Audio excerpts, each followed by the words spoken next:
तरीके से इन सब चीजों का प्रयोग किया था। अब देखिए हम थोड़ा सा आगे जाके कि इन जब काल को हम बांटते हैं तीन भागों में, ठीक है, तो फिर से एक बार बांटेंगे कि पाषाण उपकरण, ये जो पाषाण उपकरण थे, इन्हीं पाषाण उपकरणों को मुख्यतः प्राचीन काल में कार्बन डेटिंग प्रोसेस से काल का निर्धारण हुआ और निर्धारण करने के बाद लोगों ने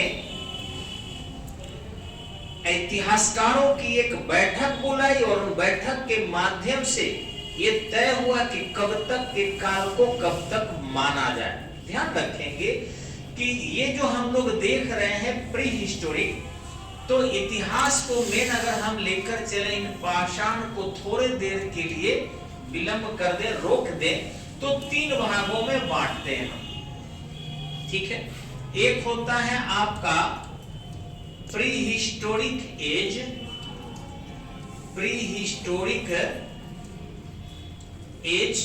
दूसरा होता है आपका proto historic age, proto historic age. और तीसरा होता है हिस्टोरिक एज, हिस्टोरिक एज, ठीक है। अब ये प्री हिस्टोरिक एज जो है ये दो भाग में बढ़ता है, हालांकि बढ़ेगा बहुत में, लेकिन एक विश्व स्तर का, एक भारत स्तर का। विश्व स्तर का शुरू होता है, यहां पर आपको लिख लेते हैं 25 लाख, ध्यान रखिएगा।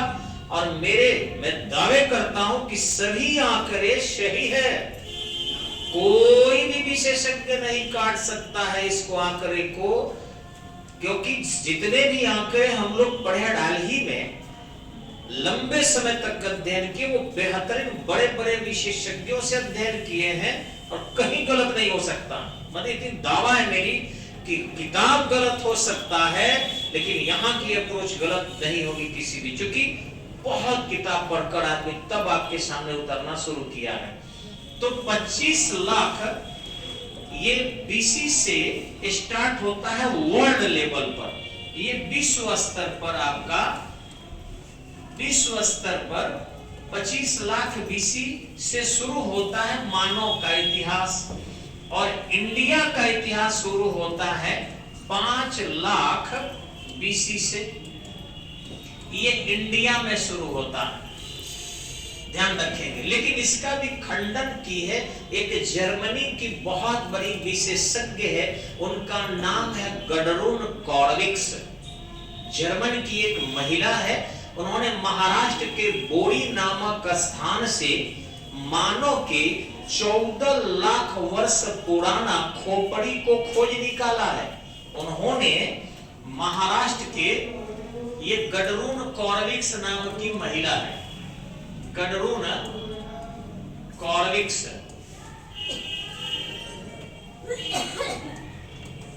और इन्होंने 14 लाख बीसी महाराष्ट्र के बोरी नामक स्थान से, एक जगह है बोरी जो आपके महाराष्ट्र में है, तो उन्होंने खोज निकाला है इन इंडिया, और कहा है कि भारत में भी मनुष्य प्राचीन काल में, अति प्राचीन काल में रहते थे, लेकिन मान्यता नहीं दिया गया है।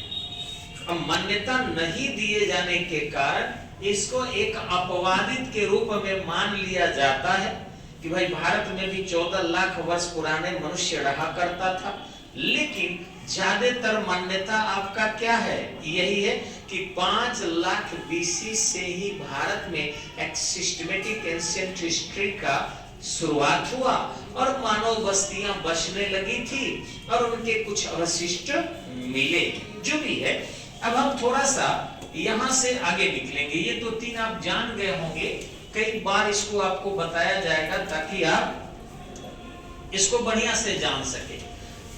अब आते हैं यहां पर, हमने जो हिस्ट्री लिखा इसमें जो इंडिया में है प्री हिस्टोरिक एज, उसकी चर्चा करेंगे हम लोग।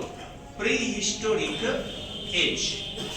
ये काफी प्राचीन हो जाता है। अगर इसका काल देखें तो 5 लाख बीसी से लेकर और ये शुरू हो जाता है लगभग 2300 बीसी तक। यानी कि हड़प्पा सभ्यता की शुरुआत जब तक हुई थी यहां तक 2300, देखिए मैंने पूरा नहीं लिखा है, 23 ही लिख के आपको छोड़ दिया है। इसको पूरा लिख देते हैं ताकि दिक्कत ना हो किसी भी व्यक्ति को।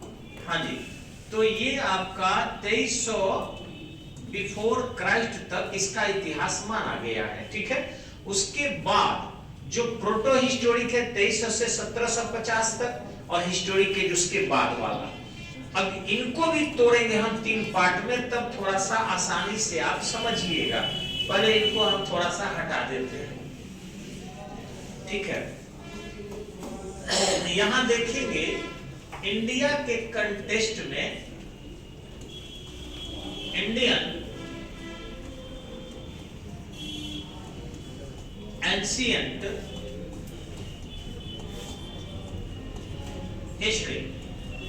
अब एंशिएंट इंडियन जो हिस्ट्री है इसको यदि हम 3 पार्ट में तोड़ते हैं तो ये ध्यान रखेंगे, ये हो गया आपको pre historic age, pre historic age. तो ये हो जाता है, इसको आप लोग लिखते जाएंगे थोड़ा सा, 5 लाख बीसी से लेकर और 2300 बीसी तक।